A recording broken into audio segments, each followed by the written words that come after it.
ओम शांति। आज 11/2/2023 प्रातः मुरली बाप दादा मधुबन। मीठे बच्चे, सर्वदा निजकू राज ऋषि मने करी चल, तेबे तुमर सबुदिन सुखरे बीतब, मायार आक्रमणरू सुरक्षित रहिब। प्रश्न, केउ सुजोग वर्तमान तुमको ही मिलुची, भविष्यत रे मिलिबो नाही? उत्तर, एबे आओ अल्प समय बाकी अच्छी, जो समय भितरे तुमे माने पाठ पढ़ी पुरुषार्थ करी उच्च पद को प्राप्त करि परिबो, जो सुजोग पुणी भविष्यत रे मिलिबो नाही। ए जीवन बहुत दुर्लभ अटे, सेथिपाई केबे भी एभली विचार आसीबा उचित नुहे जे शीघ्र मरी जाती कि तेबे रक्षा पाई जाती। एभली विचार से मानक भितर आसी थाए जो मानकु माया दुखी करि थाए बा जो मानकर कर्म भोग रहिछि। तुम मानकु तो जोग बल द्वारा मायाजित हबाकू पड़िबो। गीत अछि धीरज धर मनुआ। ओम शांति। पिला माने गीत सुनिल, किए कहिले एवं किए सुनिले? बेहद्र बाबा कहिले एवं सबु सेंटर पिला माने सुनिले। देख, बाबांकर बुद्धि जोग सबु पिलांक आड़कू जाउची। सबु सेंटर जेते भी ब्राह्मण कुलभूषण बा स्वदर्शन चक्रधारी अथवा राजऋषि संतान अछंती, सेमानंक स्मृति रे एक कथा रहिबा दरकार जे आमे माने राजऋषि अटु। आमे राजा हबा पई पुरुषार्थ करूचु, जेउ राज्य रे सर्वदा सुखरे दिन व्यतीत होइथाए। कलिजुगरे तो सुखरे दिन ही नहीं। तुमे माने राजऋषि अट, तेणु तुमर मध्य एठारे सुखर दिन हबा दरकार। जदि पिला माने निजको राजऋषि बोली भाबुचंती एवं अटल अखंड निश्चय रहिछि, तेबे सेमानंक पई एठारे ही सुखर दिन हो जाउची। नचेत बारंबार भूलिबा द्वारा मायार विघ्न बहुत आसुची। पिला माने जानिचंती जे आमे बाबांक ठारू राजयोग शिखी सुखर वर्षा नेउचु अथवा नररु नारायण होचु। परम पिता परमात्मा व्यतीत आउ केही एभली करि परिबे नाही। जेतेबेले परम पिता परमात्मा बोली कहउचंती, सेतेबेले काहार बुद्धि साकार बा आकार आड़कू जाई न थाए। केवल निराकार बाबा को ही स्मरण करिथांती। बाबा धैर्य दौचंदी, पिला माने आउ अल्प दिन बाकी अछि। एई कलिजुग नर्क परिवर्तित होई स्वर्ग हब। स्वर्गर स्थापना एवं नर्कर विनाश हबार गायन रहिछि। भगवान स्वयं आमको राजयोग शिखाउचंती। कौनसी भी मनुष्य नर्कर होइथांतु अथवा स्वर्गर केही भी राजयोग शिखई पारिबे नहीं। पिला माने जानिचंती जे आमे ब्रह्मा मुख वंशावली ब्राह्मण कुलभूषण ही स्वदर्शन चक्रधारी हेउचु। आम आत्मा मानक पाखरे सृष्टि चक्रर ज्ञान रहिछि, जेउ ज्ञान को देवता माने जानि नाहंती। स्वदर्शन चक्र कृष्ण अथवा विष्णु को काहींकी देइचंती? काहींकी ना तुमे ब्राह्मण एबे संपूर्ण होइनाह। तुमर स्थिति तल उपर ही चलीची। एही स्वदर्शन चक्रर चिन्ह चूड़ांत समयर अटे। आज तुमे स्वदर्शन चक्र घुरौच, काली पुणी माया पाखरु हारी तलको खसी जाउच। तेणु तुमको अलंकार किपरि दियाजिब? स्वदर्शन चक्र तो स्थायी रूपे रहिबा दरकार। सेथिपाई विष्णुक हातरे स्वदर्शन चक्र थिबार देखा जायछि। एहा बहुत गुह्य कथा। जोठी भी विष्णुकर मंदिर थिबो बा कौनसी भी स्वदर्शन चक्रधारींकर मंदिर थिबो, सेठाकु जाई तुमे माने बुझेई पारिबो। कृष्ण को मध्य स्वदर्शन चक्र दिया जायछि, किंतु राधा कृष्णंकर जुगल चित्र रे स्वदर्शन चक्र देई न थांती। वास्तव रे कृष्ण स्वदर्शन चक्रधारी नुहंती। सबु ब्राह्मण कुलभूषण स्वदर्शन चक्रधारी अटंती, ଯାହାଙ୍କୁ ପରମ ପିତା ପରମାତ୍ମା ସ୍ୱଦର୍ଶନ ଚକ୍ରଧାରୀ ଅଥବା ତ୍ରିକାଳଦର୍ଶୀ କରାଇଛନ୍ତି। ତେବେ ଏମାନେ ଯେତେବେଳେ ଦେବତା ହେଇଯିବେ ତାଙ୍କୁ ତ୍ରିନେତ୍ରୀ, ତ୍ରିକାଳଦର୍ଶୀ, ତ୍ରିଲୋକୀନାଥ କୁହାଯିବ ନାହିଁ। କାହିଁକି ନା ଏବେ ତ ଆମେ ସ୍ୱର୍ଗର ସିଡ଼ି ଉପରକୁ ଚଢ଼ୁଛୁ। ସତ୍ୟଯୁଗରୁ ତ ସିଡ଼ି ତଳକୁ ଓହ୍ଲାଇବାକୁ ପଡ଼ିଥାଏ। ସେଠାରେ ଏହି ଜ୍ଞାନ ରହିବ ନାହିଁ। ସେଠାରେ ଯଦି ଏହି ଜ୍ଞାନ ମନେ ରହିବ ତେବେ ତୁମେ ରାଜତ୍ୱ କରିପାରିବ ନାହିଁ, କେବଳ ସେହି ଚିନ୍ତାରେ ରହିବ। ତେଣୁ ବର୍ତ୍ତମାନ ବାବା ପିଲାମାନଙ୍କୁ ଧୈର୍ଯ୍ୟ ଦେଉଛନ୍ତି ଯେ ପିଲାମାନେ ବିଚଳିତ ହୁଅ ନାହିଁ। ତୁମମାନଙ୍କୁ ମାୟା ଉପରେ ବିଜୟୀ ହେବାକୁ ପଡ଼ିବ। ମାୟାର ତୋଫାନ ତ ନିଶ୍ଚିତ ଆସିବ, ବିଘ୍ନ ମଧ୍ୟ ପଡ଼ିବ, କିନ୍ତୁ ଏହାର ଚିକିତ୍ସା ହେଲା ତୁମେମାନେ ଯୋଗଯୁକ୍ତ ହୋଇ ରହିବାକୁ ପଡ଼ିବ। ମାୟା ତୁମର ଯୋଗ ମଧ୍ୟ ଭାଙ୍ଗିଦେବ, କିନ୍ତୁ ତୁମକୁ ପୁରୁଷାର୍ଥ କରି ଯୋଗଯୁକ୍ତ ହୋଇ ରହିବାକୁ ହେବ। ଯେଉଁମାନେ ଯୋଗଯୁକ୍ତ ହୋଇ ରହିବେ ସେମାନଙ୍କର ଆୟୁଷ ମଧ୍ୟ ବଢ଼ିବ। ଯେତେ ଯେତେ ତୁମର ଆୟୁଷ ବଢ଼ିବ ସେତେ ଅନ୍ତିମ ସମୟ ପର୍ଯ୍ୟନ୍ତ ତୁମେ ଯୋଗ ଲଗାଇ ବାବାଙ୍କ ଠାରୁ ବର୍ଷା ନେଇପାରିବ। ଯୋଗ ଦ୍ୱାରା ସ୍ୱାସ୍ଥ୍ୟକୁ ମଧ୍ୟ ଠିକ୍ ରଖିବାକୁ ହେବ।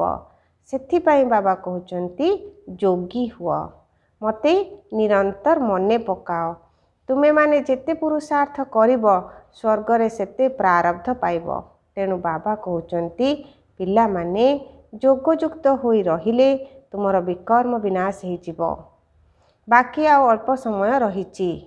ଏଭଳି କହିବା ଉଚିତ ନୁହେଁ ଯେ ବିନାଶ ଜଲ୍ଦି ହେଲେ ଆମେ ସ୍ୱର୍ଗକୁ ଯିବୁ, କାହିଁକି ନା ଏହି ଜୀବନ ବହୁତ ଦୁର୍ଲଭ ଅଟେ। ଏପରି ନୁହେଁ ଯେ ଏହି ଶରୀରକୁ ଛାଡ଼ି ପୁଣି ନୂଆ ଶରୀର ନେଇ ପାଠ ପଢ଼ିବୁ। ଯେତେବେଳେ ବିନାଶ ଆରମ୍ଭ ହୋଇଯିବ ସେତେବେଳେ ତୁମର ବାଳକ ଅବସ୍ଥା ଥିବ, ତୁମେ ସାବାଳକ ହୋଇପାରିବ ନାହିଁ। କାହିଁକି ନା ଛୋଟ ବଡ଼ ସମସ୍ତଙ୍କର ବିନାଶ ହେବ। ଆମର ଜଲ୍ଦି ମୃତ୍ୟୁ ହେଇଯାଉ ଏ କଥା କେବଳ ସେଇମାନେ କହିବେ ଯାହାଙ୍କୁ ମାୟା ବହୁତ ହଇରାଣ କରିଥାଏ ଅଥବା କୌଣସି କର୍ମଭୋଗ ରହିଥାଏ, ସେଥିରୁ ସେମାନେ ମୁକ୍ତ ହେବାକୁ ଚାହାନ୍ତି। କିନ୍ତୁ ଏହି ସୁଯୋଗ ଆଉ ପୁନର୍ବାର ମିଳିବ ନାହିଁ। ତେଣୁ ପୁରୁଷାର୍ଥ କରିବାରେ ଲାଗିଯାଅ।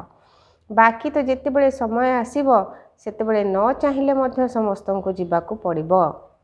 କାହିଁକି ନା ବାବା ସମସ୍ତଙ୍କୁ ଆତ୍ମିକ ଯାତ୍ରାରେ ନେଇଯିବେ। ଏପରି ନୁହେଁ ଯେ କେବଳ 10-20 ଲକ୍ଷକୁ ନେଇଯିବେ। ଯେପରି କୁମ୍ଭମେଳାକୁ 10-15 ଲକ୍ଷ ଭକ୍ତ ଯାଇଥାନ୍ତି, ତ ଏହା ତ ଆତ୍ମା ପରମାତ୍ମାଙ୍କର ମେଳା ଅଟେ। ବାବା ସ୍ୱୟଂ ପଣ୍ଡା ହୋଇ ଆମକୁ ନେବାକୁ ଆସିଛନ୍ତି। ତେଣୁ ବାବାଙ୍କ ପଛରେ ତ ଅଗଣିତ ଆତ୍ମା ଯିବେ। କିନ୍ତୁ ଏପରି ନୁହେଁ ଯେ ସମସ୍ତେ ଜଲ୍ଦି ଯିବେ। ଯଦି ପ୍ରଳୟ ହେବ ତେବେ ଏହି ଭାରତ ମଧ୍ୟ ରହିବ ନାହିଁ। କିନ୍ତୁ ଏହି ଭାରତ ଅବିନାଶୀ ରାଷ୍ଟ୍ର ଅଟେ। ତେଣୁ ଏଠାରେ ବହୁତ ରହିଯିବେ। ପୁଣି ସତ୍ୟଯୁଗରେ ଏକମାତ୍ର ସୂର୍ଯ୍ୟବଂଶୀ ରାଜଧାନୀ ସ୍ଥାପନ ହେବ। କଳିଯୁଗର ବିନାଶ ଏବଂ ସତ୍ୟଯୁଗର ସ୍ଥାପନ ଭିତରେ କିଛି ସମୟ ମିଳିଥାଏ, ଯେଉଁ ସମୟରେ ଅଳ୍ପ କେତେକ ରହିଯିବେ ଯେଉଁମାନେ କି ନୂଆ ରୂପରେ ନିଜର ରାଜଧାନୀ ଗଢ଼ିବେ। ବାକି ପୁରୁଷାର୍ଥ କରିବା ପାଇଁ ଆଉ ଅଳ୍ପ ସମୟ ରହିଛି। ଏହାକୁ କଲ୍ୟାଣକାରୀ ଯୁଗ ବୋଲି କୁହାଯାଉଛି। ଅନ୍ୟ ସବୁ ସଙ୍ଗମକୁ କଲ୍ୟାଣକାରୀ ବୋଲି କୁହାଯିବ ନାହିଁ, କାହିଁକି ନା ସେହି ସମୟରେ ତଳକୁ ଖସିଥାନ୍ତି। ଏବେ ତୁମେମାନେ ସମ୍ପୂର୍ଣ୍ଣ ସୁଖରୁ ସମ୍ପୂର୍ଣ୍ଣ ଦୁଃଖକୁ ଆସିଯାଇଛ। ଏହି ଜ୍ଞାନ ଆଉ କାହା ବୁଦ୍ଧିରେ ନାହିଁ। ଆଗରୁ ଆମେ ମଧ୍ୟ କିଛି ଜାଣିନଥିଲୁ, ଅନ୍ଧଶ୍ରଦ୍ଧାରେ ସମସ୍ତଙ୍କର ପୂଜା କରୁଥିଲୁ। ଏବେ ତ ସବୁ ପ୍ରକାରର ଶ୍ରୀମତ ମିଳୁଛି। ଏହି ଧନ୍ଦା ସେଇମାନେ କରିପାରିବେ ଯେଉଁମାନେ ଅନନ୍ୟ ବେପାରୀ ହେଇଥିବେ। ଯେପରି କୌଣସି ବି କଳା ବା କୌଶଳକୁ ଶିଖିବାକୁ ପଡ଼ିଥାଏ, ସେହିପରି ଏହା ମଧ୍ୟ ମନୁଷ୍ୟକୁ ଦେବତା କରିବାର କୌଶଳ। ତେଣୁ ଏହା ଉପରେ ଧ୍ୟାନ ଦେବାକୁ ହେବ। ବାବା ପ୍ରତ୍ୟେକ ଦିନ ଅମୃତ ବେଳାରେ ଆସି ପାଠ ପଢ଼ାଉଛନ୍ତି। ତେଣୁ ସେହି ସମୟରେ ପ୍ରତ୍ୟେକ ସେଣ୍ଟରର ସନ୍ତାନମାନେ ବାବାଙ୍କ ସମ୍ମୁଖରେ ରହିଥାନ୍ତି। ବାବା କହୁଛନ୍ତି जे मु तुम समस्त को सही समय मने पकाए एथिरे माया मो उपरे कौनसी विघ्न पकाए नहीं। तुमे माने मते बारंबार भूली जाउच कहीं माया विघ्न पकाउची। कई कई पत्र लिखती जे बाबा आमको केबे भी भूलिब नाही, किंतु मु तो केबे भूलु नाही। मते तो समस्त को घर को नहीं जावाक पड़िबो। मु प्रत्येक दिन याद प्यार दउची। पिलामानक पाखकु विभिन्न प्रकार संपत्ति पठाई दउची। समस्त को आह्वान करुची जे बाबांकर श्रीमत आधारे बेहदर वर्षा नबार पुरुषार्थ कर। एथिरे कौनसी प्रकार भूल बा बाहाना कर नहीं। बाबा को किंतु पिलामाने कहउचंती आमर कर्मबंधन रहिची, ए सबु तो तुमर, एथिरे बाबा कौन करिवे। बाबा कहउचंती जोगयुक्त होई रुह, तेबे तुमर कर्मबंधन तुटिजिब। एहा द्वारा तुमर कौनसी विकर्म हब नाही। अधा कल्प पर्यंत तुमे विकर्मरु मुक्त होइजिब, किंतु सेठारे उच्च पदर अधिकारी हबा पई हेले सेवा मध्य करिबाकू पड़िबो। मम्मा बाबा केते भल भावरे बुझौचंती। केही केही संतान मध्य भल सेवा करुचंती। जदि तुमको केही पचारंती जे तुमर लक्ष्य उद्देश्य कौन, तेबे एही कार्ड अर्थात लक्ष्मी नारायणकर चित्र को तांको हाथ रे धरे दियो। एथिरु समस्ते बुझीजिबे जे माने केउ धंदारे लागिचंती।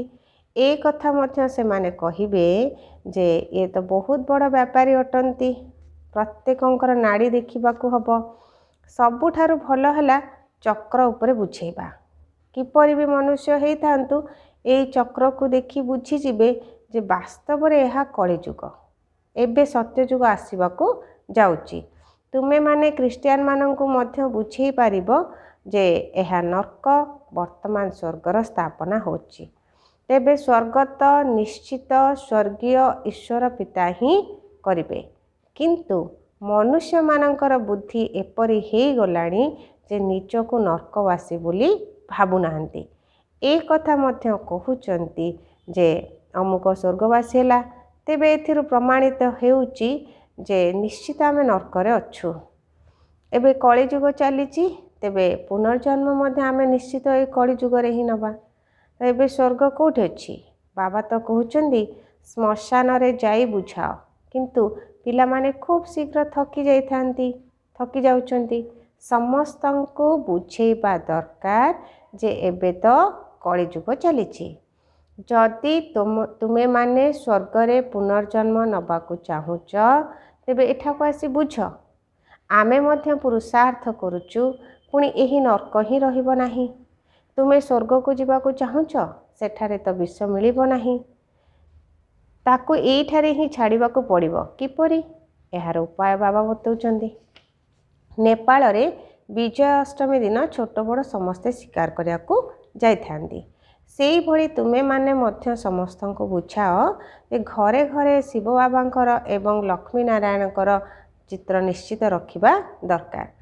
चाकर बाकर एवं मिस्त्री माननकु मध्य बुझेबाकू हबो जे मृत्यु सम्मुख रे उपस्थित। तेणु बाबा को मने पकाओ, तेबे तुमको वर्षा मिल जिवो। समस्तंकर स्वर्ग को जिबार मनोकामना को बाबा पूर्ण करुचंती। तेणु जोगयुक्त होई रहिले बाबा साक्षात्कार मध्य कराइबे। बाबा तो कल्याणकारी अटंती। तेणु पिलामानकु मध्य एहीपरि कल्याणकारी हबाकू पड़िबो। वास्तव रे गरीब माने ही निजर कल्याण करती। साहुकार मान तो मुस्किल ले करती। जो माने बहुत प्रसिद्ध सन्यासी से माने मध्य अंतिम समय रे आसीबे। वर्तमान तो गरीब साधारण लोक माने ही ज्ञान नौचंती। बाबा मध्य साधारण शरीर रे आसुचंती, गरीबंक शरीर रे नुहे। जदि ये बा ब्रह्मा मध्य गरीब होइथांते तेबे किछि करि पारि नथांते। तेणु साधारण गरीब होइथिले एते जनक दायित्व किपरि नै थांते। तेणु देख किपरि प्रबंध करा जायछि। तेणु साधारण होइथिबा दरकार जे कि संपूर्ण रूपे समर्पण हेई पारुथिबे एवं एते जनकर पालना मध्य तांको धन द्वारा हेई पारुथिबो। तो ब्रह्मा बाबांको सहित आहुरी अन्य माने मध्य बलि चढ़ी गले एवं उत्तराधिकारी हो गले। अच्छा, मिठा मिठा शिखिल दे संतान मानक प्रति माता पिता बाप दादांकर मधुर स्नेहभरा स्मृति एवं सुप्रभात। आत्मिक पितांकर आत्मिक संतान मानक नमस्ते। धारणा पे मुख्य सारांश प्रथम रे बाबा मनुष्य को देवता करिवार जो कला शिखौछंती सेइथिरे ही लागि जिबार अछि। द्वितीय रे श्रीमत रे चलिबारे कौनसी अवहेला बा बाहाना करिबार नाही। कर्म बंधन मुक्त होबा पई योगयुक्त होई रहिबार अछि। वरदान श्रेष्ठ कर्मधारी होई निजर श्रेष्ठ भाग्य निर्माण करुथिबा पद्मा पदम भाग्यशाली हुआ। जार कर्म जितिकी श्रेष्ठ तार भाग्य रेखा सेतिकी लंबा और स्पष्ट। भाग्य गढ़िबार आधार ही होची श्रेष्ठ कर्म। तो तेणु जे श्रेष्ठ कर्मधारी हुआ एवं पद्मा पदम भाग्यशाली हबार सौभाग्य प्राप्त कर। किंतु श्रेष्ठ कर्मर आधार हैला श्रेष्ठ स्मृति। श्रेष्ठ रु श्रेष्ठ बाबांकर स्मृति रे रहिबा द्वारा ही श्रेष्ठ कर्म होइथाए। सेथिपाई जेते इच्छा सेते लंबा भाग्यर रेखा टाणी दियो। एही गोटे जन्म रे अनेक जन्मर भाग्य जमा करि परिबो। एही गोटे जन्म रे अनेक जन्मर भाग्य जमा करि परिबो। स्लोगान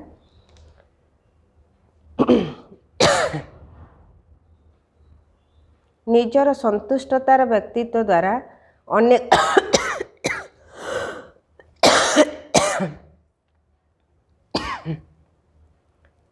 स्लोगान निजर संतुष्टतार व्यक्तित्व द्वारा अनेकों को संतुष्ट करबा ही संतुष्ट मणि हेबा। मातेश्वरी जी अमूल्य महावाक्य प्रथम मनुष्य माने जो गीत गाउचंती हे गीतार भगवान निजर वचन रक्षा करिया को आस। तो वर्तमान स्वयं गीतार भगवान निजर कल्प पूर्वर वचन पालन करिया पय आसीचंती एवं कहउचंती जे हे पिला माने जेतेबेले भारत रे धर्मर अति ग्लानि होइथाए सेतेबेले मु निजर वचन रक्षा करिया पय निश्चित आसी थाए। तेबे मोर आसीबार अर्थ नुहे जे मु जुगे जुगे आसुची। सबु जुगरे तो कौनसी धर्मग्लानि हे न थाए। धर्मग्लानि केवल एई कली जुगरे हे थाए। सेथिरु प्रमाणित हेउची जे परमात्मा कली जुगरे आसुचंदी एवं कली जुग कल्परे थरे आसुची। तो एथिरु जानिबाकू हबो जे मु कल्प कल्प आसुची। गोटे कल्परे 4टी जुग रहिची जाहाकू ही कल्प बोली कह जाए। अधा कल्प सत्य जुग त्रेता जुगरे सत गुण सत प्रधान रहउचंदी। सेठारे परमात्मा आसबार कौनसी आवश्यकता नहीं।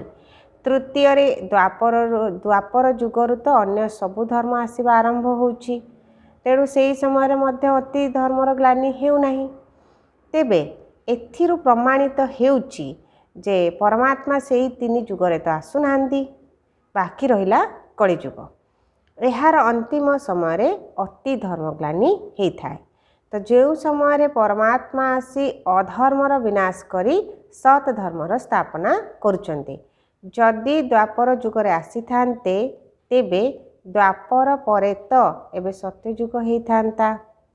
पुणी कली जुग काहींकी हेला एमिति तो कुहाजिब नहीं जे परमात्मा घोर कली जुगर स्थापना करिचंती। ए कथा तो होई परिबो नहीं। सेथिपाई परमात्मा कहउचंती जे मु जणे एवं थरे मात्र आसी अधर्मर कली जुगर विनाश करी सत्य जुगर स्थापना करुची। तेणु मोर आसीबार समय संगम जुग अटे। द्वितीय रे ए कथा तो आमे माने जानिचु जे मनुष्य आत्मार भाग्य को किए गढ़े एवं भाग्य को किए बिगाड़े। ए कथा कहा जाई पारिबो नहीं जे परमात्मा ही गढ़ंती एवं बिगाड़ंती। बाकी यह निश्चित जे भाग्य को ही परमात्मा गढ़ंती एवं मनुष्य निजे ही भाग्य को बिगाड़ंती। वास्तव रे ए भाग्य तैयारी हेबो किपरि पुणी तल को खसिबो किपरि एहा उपरे बाबा बुझौचंती। मनुष्य जेतेबेले निजको जानुचंती एवं पवित्र होउचंती सेतेबेले पुणी थरे बिगड़ी जाइथिबा भाग्य गढ़ी जाउची। जेतेबेले आमे बिगड़ी जाइथिबा भाग्य बोली कहूचु एथिरु प्रमाणित हेउची जे कौनसी समय आमर भाग्य गढ़ी होइकी थिला जहाँ एबे बिगड़ी जाइछि एबे से बिगड़ी जाइଥିବା भाग्य को परमात्मा निजे आसी गढ़ुचंती। कई कई कहउचंती जे परमात्मा तो निजे निराकार सी आमर भाग्य किपरि गढ़िबे जहाँ उपरे तुम मानंकु बुझा जाउची जे निराकार बाबा परमात्मा किपरि साकार ब्रह्मांक शरीर द्वारा अविनाशी ज्ञान द्वारा आमर बिगड़ी जाइଥିବା भाग्य को गढ़ुचंती। एही ज्ञान देबा परमात्मांकर काम। मनुष्य आत्मा माने परस्परर भाग्य को जाग्रत करिपारिबे नाही। भाग्य को जाग्रत एकमात्र परमात्मा ही करती। सेथि पाई तो तांकर स्मृति चिन्ह सबु मंदिर रूप रे तैयारी होइछि। अच्छा, ओम शांति।